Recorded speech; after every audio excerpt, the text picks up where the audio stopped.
Good morning. कैसे हैं आप सभी प्यारे बच्चों। जैसा कि आज मेरा पहला क्लास, बहुत दिनों से ऐसा मन में था कि थोड़ा सा अपना क्लास हम लें, तो आज मैंने त्रिकोणमिति क्लास 10th का पहला चैप्टर मैंने लेकर के आया है। कहा जाता है, एक कविता है, चिलचिलाती धूप को जो चांदी देते बना, काम पढ़ने पे करे तो शेर का भी सामना, है कठिन कुछ भी नहीं जिसके मन में ये ठाना। अगर विद्यार्थी ठान ले कि मुझे ये करना है, जुनून अंदर से होना चाहिए किसी भी कार्य को करने के लिए। कोई विषय कठिन नहीं है, यह तो मन का भ्रम है, पढ़ो काम लिखो ज्यादा, चिंतन हरदम।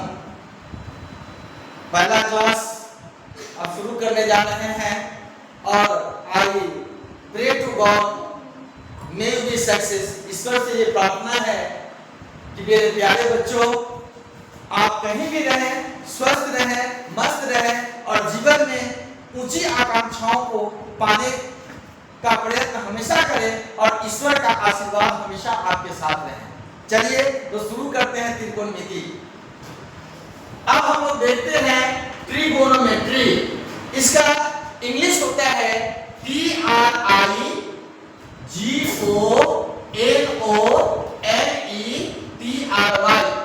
यह त्रिकोणमिति यानी त्रिकोणमेट्री। यह त्रिकोणमेट्री दो शब्दों से नहीं, इसमें तीन शब्द नजर आ रहे हैं। एक ट्री है, एक गोनो है और एक मेट्री है। यह एक ग्रीक वर्ड है। यह कौन सा वर्ड है? ग्रीक वर्ड है। सबसे पहले हम लोग देखते हैं ट्री, ट्री, गोनो, GONO और मेट्री, METRY। तो इस तरह से ये शब्द बनता है ट्रिगोनमेट्री।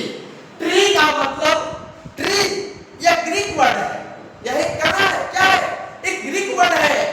इसका अर्थ होता है तीन।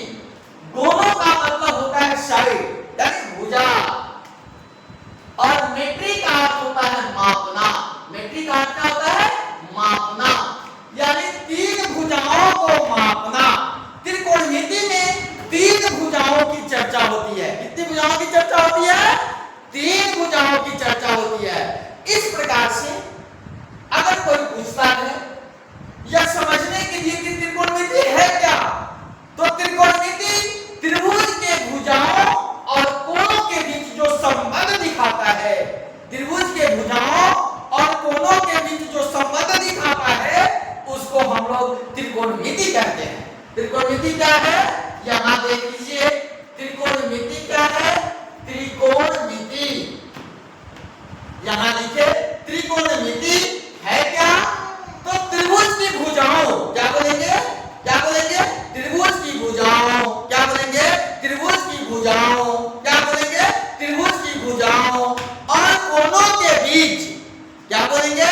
त्रिभुज की भुजाओं और कोणों के बीच जो संबंध दिखाता है, जो संबंध दर्शाता है, जो संबंध बताता है, उसको त्रिभुज त्रिकोणमिति कहते हैं। उसको क्या कहते हैं? त्रिकोणमिति कहते हैं। इस प्रकार से लिखा जा सकता है, त्रिभुज के भुजाओं। क्या बोलेंगे बाबू? त्रिभुज के भुजाओं। क्या बोलेंगे? त्रिभुज के भुजाओं और कोणों के बीच। क्या बोलेंगे? कोणों के बीच। क्या बोलेंगे? कोणों के बीच जो संबंध दिखाए, जो संबंध दर्शाए, जो संबंध बताए, भुजाओं के बीच जो संबंध बताता है, जो संबंध बताता है या दर्शाता है, बताता है या दर्शाता है, दर्शाता है, वो त्रिकोणमिति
बराबर, कोण मतलब 90, यानी जिसका एक कोण, यहां ध्यान देंगे, ये एक समकोण त्रिभुज हो रहा है,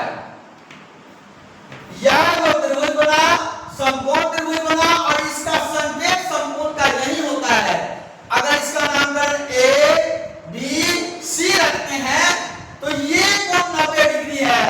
ऐसे त्रिभुज में जो कोण एक कोण 90 डिग्री का हो और बकिए अन्य कोण न्यून कोण हो। कौन सा कोण हो? न्यून कोण। यानी कि हम लोगों ने पढ़ा है, पिछली कक्षाओं में आप सभी ने पढ़े हो, बाबू क्या पढ़े हैं कि त्रिभुज के तीनों कोणों का योग 180 डिग्री होता है। त्रिभुज के तीनों कोणों का योग 180 डिग्री होता है। अभी तो हम त्रिकोणमिति के बारे में बता रहे हैं, थोड़ा सा इसके इतिहास को समझ ले, अब समझेंगे कि त्रिकोणमिति में क्या आ गया। अगले इसके बाद हम समझा रहे हैं त्रिकोणमिति है क्या, त्रिभुज के भुजाओं और कोणों के बीच जो संबंध दिखाता है उसको त्रिकोणमिति कहते हैं। त्रिकोणमिति का उल्लेख कहां मिला? इतिहास में। अगर त्रिकोणमिति के उल्लेख की चर्चा है तो सर्वप्रथम त्रिकोणमिति का उल्लेख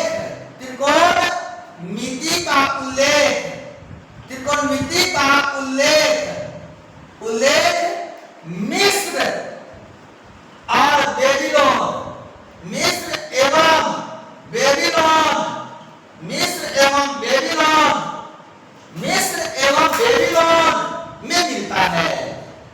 में मिलता है। ये ध्यान देंगे कि त्रिकोणमिति 3 वर्ड है, ट्रिगोनोमेट्री, ट्री ग्रीक वर्ड है, अपने आप ट्रिगोनो भुजा से संबंधित साइड और मेट्री मेजरमेंट से, यानी इसका अर्थ मापना होता है। त्रिकोणमिति त्रिभुज के कोणों और भुजाओं के बीच जो संबंध को दिखाता है, हुआ बाबू मेरे प्यारे बच्चों, उसको त्रिकोणमिति कहते हैं। और ये समकोण त्रिभुज में होता है, किसी अन्य त्रिभुज में नहीं। ज्यादातर इसके प्रयोग समकोण त्रिभुज में होता है। अब समकोण त्रिभुज बताएं कि समकोण त्रिभुज जिसका एक कोण 90 डिग्री का होता है उसको समकोण त्रिभुज कहते हैं। अब हम लोग कहते हैं त्रिकोणमिति का उल्लेख कहां होता है, तो त्रिकोणमिति का उल्लेख मिस्र और बेबीलोन में मिलता है। अब प्रश्न आता है कि प्राचीन काल में क्या त्रिकोणमिति का प्रयोग होता था? प्रश्न ऐसा नहीं है कि पहले से हो रहा है, पहले नहीं होता था, पहले भी होता था। प्राचीन काल में खगोलविद त्रिकोणमिति का प्रयोग पृथ्वी से तारों और ग्रहों की दूरियां मापने में करते थे। प्राचीन काल में खगोलविद जो थे ना, प्राचीन काल में खगोलविद, थोड़ा सा इसको हम साफ करते हैं। आप देखेंगे, इसको मिटा रहे हैं, नोट हो गया ना। आप देखेंगे प्राचीन काल में क्या होता था, तो प्राचीन काल में खगोलविद ऐसे लिखेंगे, क्या लिखेंगे? प्राचीन काल में, अगला प्राचीन काल में खगोलविद, प्राचीन काल में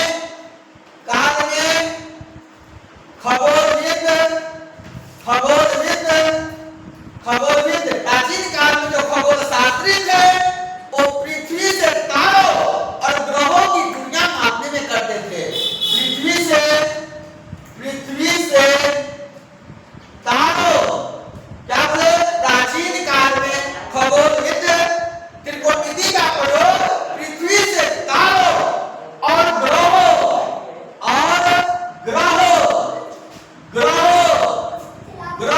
दूरियां मापने में करते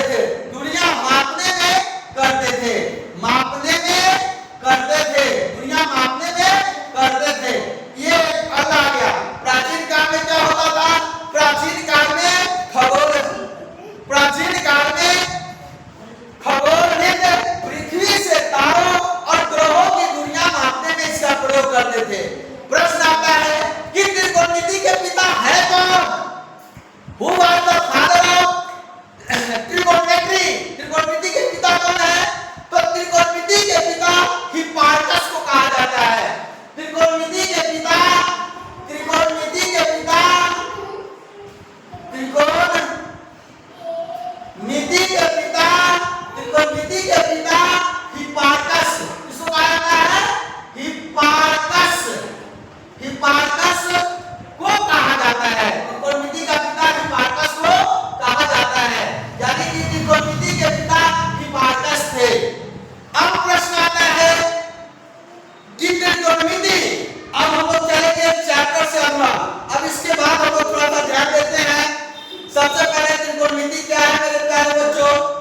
त्रिकोणमिति त्रिभुज के कोणों और भुजाओं के बीच के संबंध को बताता है, दिखाता है।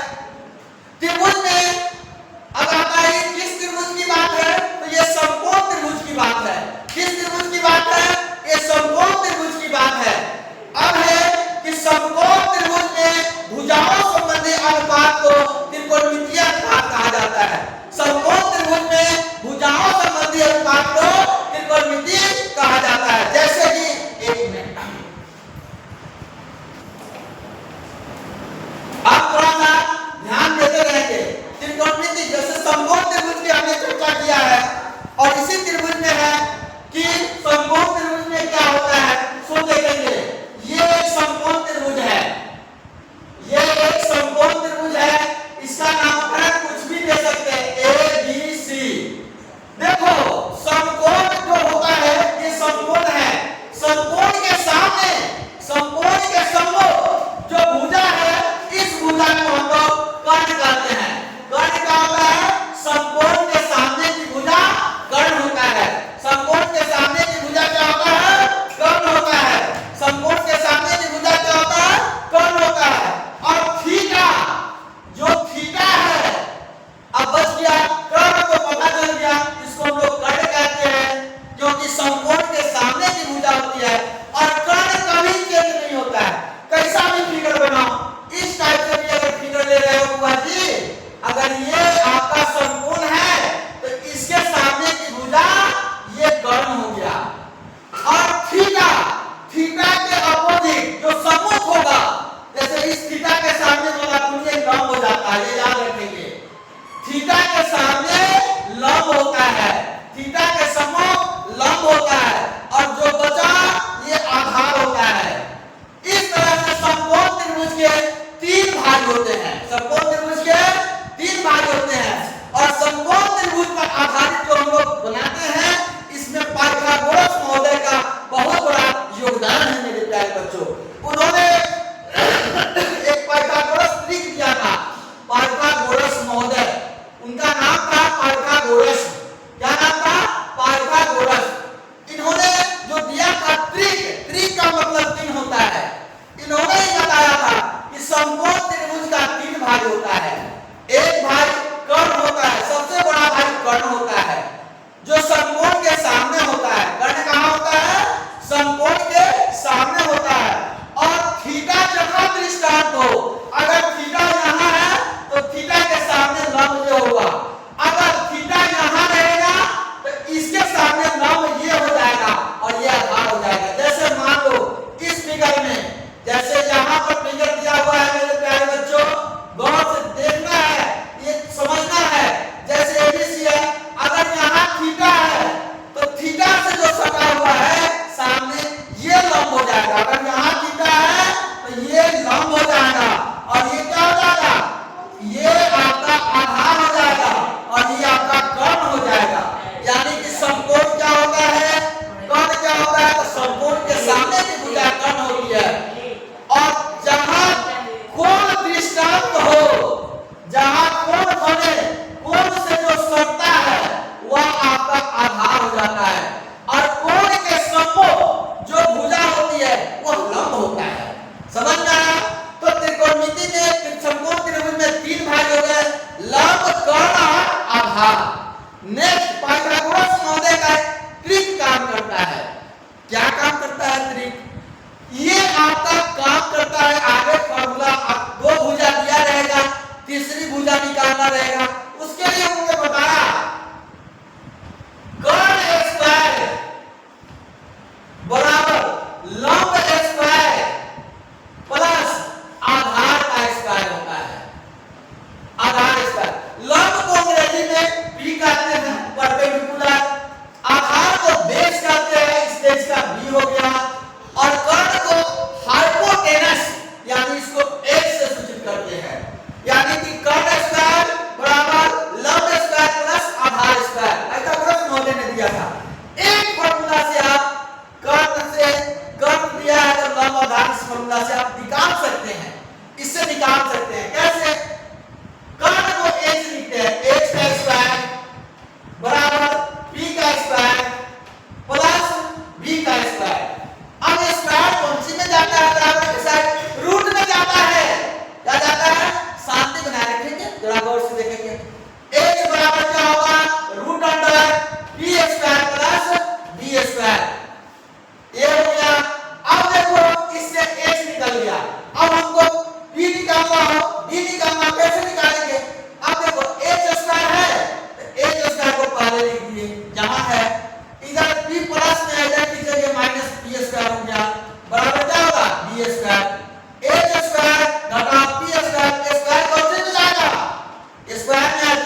लगा दो। क्या करेंगे?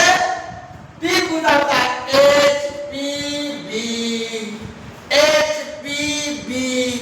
H for hypotenuse, P for perpendicular लंब और B फॉर बेस। H निकालना है, बड़ा भुजा H होता है, कर्ण बड़ा होता है। H बराबर रूट लगा दो, दोनों का स्क्वायर करके जोड़ दो, ये सूत्र हो गया। अगर हमें P निकालना है, P तो बड़का में से घटा दो H का स्क्वायर, और माइनस P निकालना है तो B को घटा दो B का स्क्वायर। अगर हमें B निकालना है तो बड़का के स्क्वायर में से छोटका का स्क्वायर, बड़का H है तो रूट लगा दो, रूट सब में रहेगा, H स्क्वायर घटाओ P स्क्वायर। ये आपका पाइथागोरस ट्रिक हो गया। समझे मेरे प्यारे बच्चों? अब समझना है त्रिकोणमिति में त्रिकोणमितीय अनुपात क्या होता है। जैसा कि आपको पता है कि किसी भी समकोण त्रिभुज में, ये समकोण त्रिभुज में होता है, भुजाओं के बीच जो संबंध दिखाते हैं इसके त्रिकोणमिति में भैयारी यानी अनुपातीय भैयारी 6 होता है। 6 भाई पूरी तरह से राज करते हैं। एक का नाम है साइन, क्या नाम है? Sine, SINE, sine. क्या नाम है? साइन। इसको हिंदी में ज्या बोलते हैं, ज्या। हिंदी में क्या बोलते हैं? ज्या, साइन। दूसरा का है कोसाइन, COSINE, इसको बोलते हैं कोज्या। क्या बोलते हैं? साइन, कोज्या, टेंजेंट,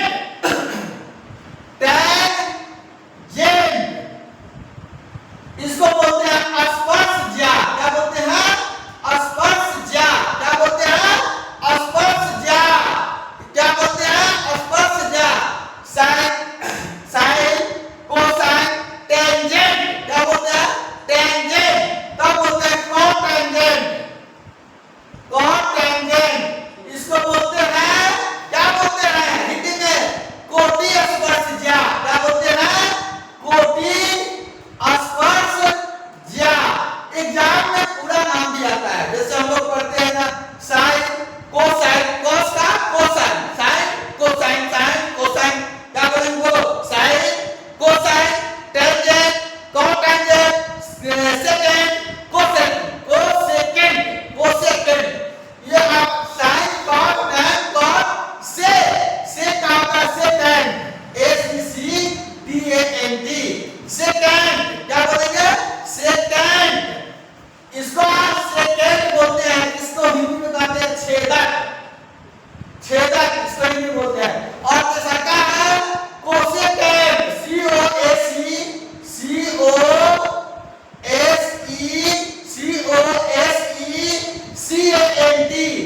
COSECANT, यानी कोसेकेंड, यानी इसको बोलते हैं कोछेदक, कोछेदक। Sign, cos, tan, cos, sec, cosec, 2 4 6, यानी क्या बोलेंगे? बोलो, साइन, साइन। अब इसको संक्षिप्त में क्या पढ़ते हैं? Sine, cos, tan, cos, sec, cosec. फिर से बोलो, बोलो, sine, cos, tan, cos, sec, cosec, sine, cos, tan, cos, sec, cosec, sine, cos, tan, cos, sec, cosec, sine, cos, tan, cos, sec, cosec, sine, cos, tan, cos, sec, cosec, sine, cos, tan, cos, sec, cosec, sine, cos, tan, cos, sec, cosec, sine, cos, tan, cos, sec, cosec. Sine का पूरा नाम क्या होता है? Exam में पूछ देगा तो बोलेंगे साइन का साइन ही होता है, ई लगा देंगे। कॉस का क्या होता है? कोसाइन होता है। टैन का क्या होता है? टेंजेंट होता है। कॉट का क्या होता है? तो कॉटेंजेंट होता है। सेक का क्या होता है? तो सेकेंड होता है। और कोसेक का क्या होता है? कोसेकेंट होता है, कोसेकेंट। ज्या, कोज्या, स्पर्शज्या, कोटि स्पर्शज्या, छेदक, कोछेदक। क्या बोलेंगे? ज्या, कोज्या, स्पर्शज्या, कोटि स्पर्शज्या, छेदक, कोछेदक। साइन का प्रयोग ये ऑब्जेक्टिव में पूछ सकता है। साइन का प्रयोग सबसे पहले 500 ईस्वी में, साइन का प्रयोग सर्वप्रथम 500 ईस्वी में आर्यभट्ट द्वारा लिखित पुस्तक, आर्यभट्ट के द्वारा लिखित पुस्तक आर्यभट्टियम। क्या है? आर्यभट्ट के द्वारा लिखित पुस्तक आर्यभट्टियम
यानी साइन का उल्टा होता है कोसेक, कोसेक 1 बटा कोसेक लिख सकते हो।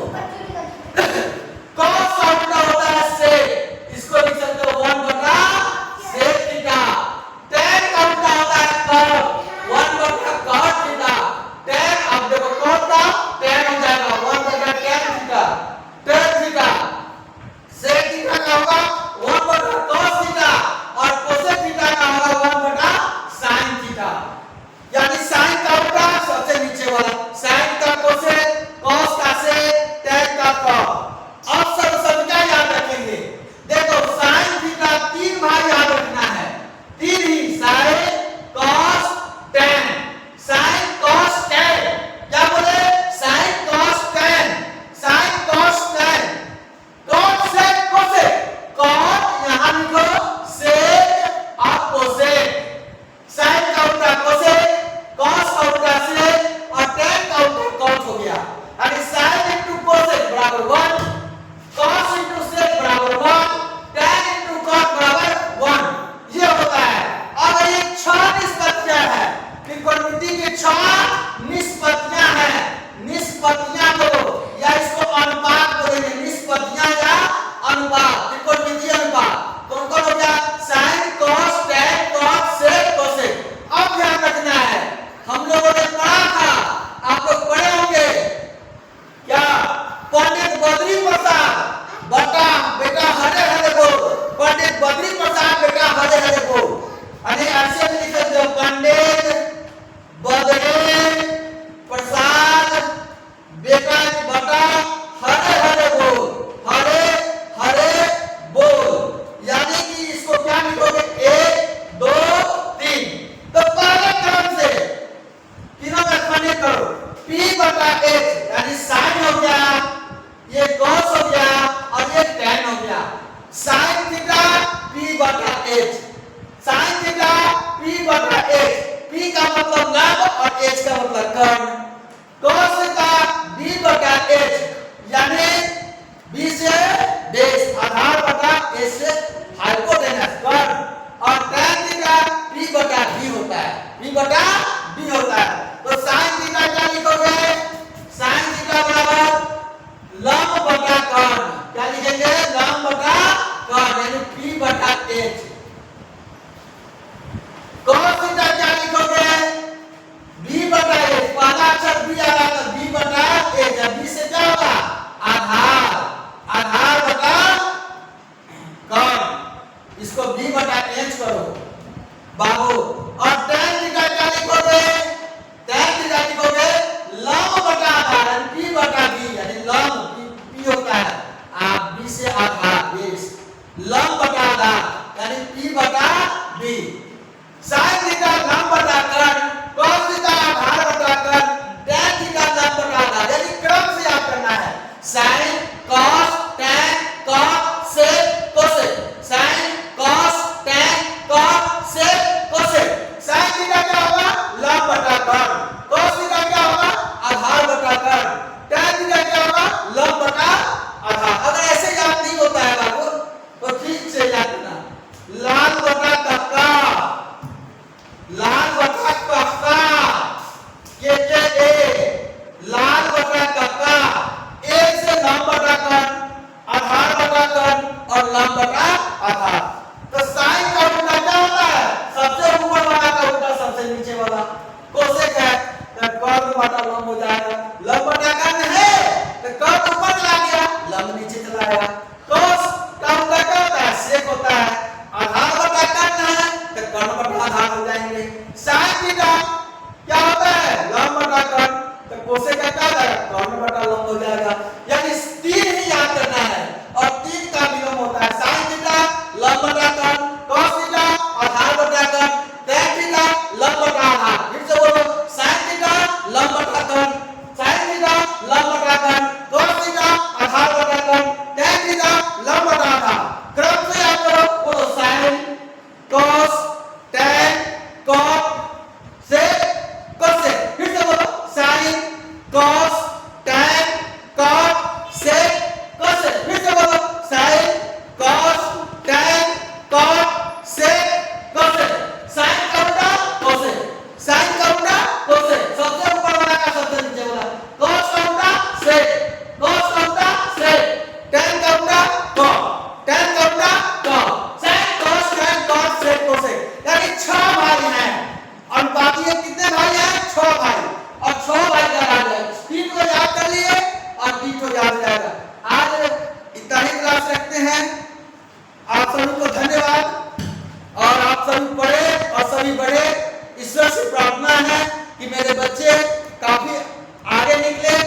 इन्हीं शुभकामनाओं के साथ